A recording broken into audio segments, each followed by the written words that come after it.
Rachel Holt for NESN.com alongside Patriots beat writer Doug Kyed. And Doug, we've been hearing a lot this offseason on where Jimmy Garoppolo is going to end up. He's entering the final year of his contract. What's the latest you're hearing now?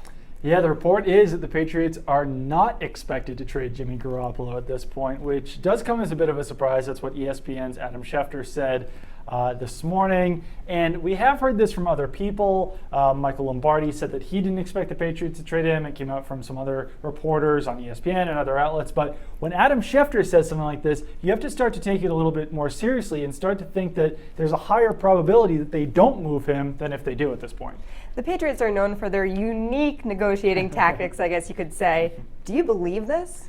I kind of do, just because it is Adam Schefter, but you do have to be a little bit hesitant when anything like this comes out, because even the wording of it that the Patriots aren't expected to trade Jimmy Garoppolo, that does kind of give Adam Schefter an out on this. It could be that Bill Belichick's just feeding this information to Schefter, trying to get even more for Garoppolo. Maybe they haven't got the offers that they expected. Maybe that this is their way of saying, you have to really wow us with your offer, whether that's going to be, the number 2 or 3 pick in the draft, the number 12 pick, whatever it is. I don't know. It's so hard to say, and I think that really the only people who truly know what's going on is probably Bill Belichick and maybe Nick Caserio at this point. As per usual. Now, we know why the Patriots would want to keep him. Brady is going to be 40 years old next season. Is this a smart move for the Patriots to hold on to Garoppolo? It kind of is, but just the fact that Tom Brady is Tom Brady, he expects to play for a few more years. He said that he wants to play for, 3 or 4 more years. He's 40 years old, coming off one of his best seasons of his NFL career, Super Bowl MVP.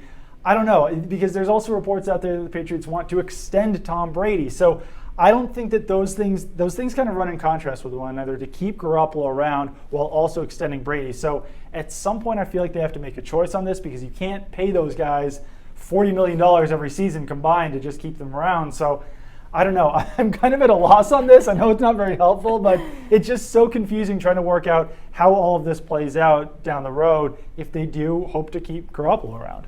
Now, if you are Garoppolo, you're 25 years old, you're entering your 4th season in the league. You looked solid in those 2 games you started. Are you upset by the fact that you're not going to be a starter next year? Yeah, I think so. Certainly a little bit. I'm sure that he wants a starting opportunity. I think that that's really every player's dream. He's got his 2 rings now. He's been that backup for 3 years now. Like you said, he was really good in those first 2 games. So for him, I think he has to be a little bit upset about this, especially if they hope to keep him down the road. If they were going to franchise him in 2018, possibly even franchise him in 2019, he could be 3 or 4 years away from finally getting that starting role. So for him, he might be a little frustrated at this point. I'm not saying that he is, but if I were him, I certainly would be, if I just had to keep sitting behind Tom Brady and, not really know when that starting opportunity is going to come. Okay, well, will he keep setting, or is this just a ploy by the Patriots? We'll find out, so make sure you follow along on NESN.com.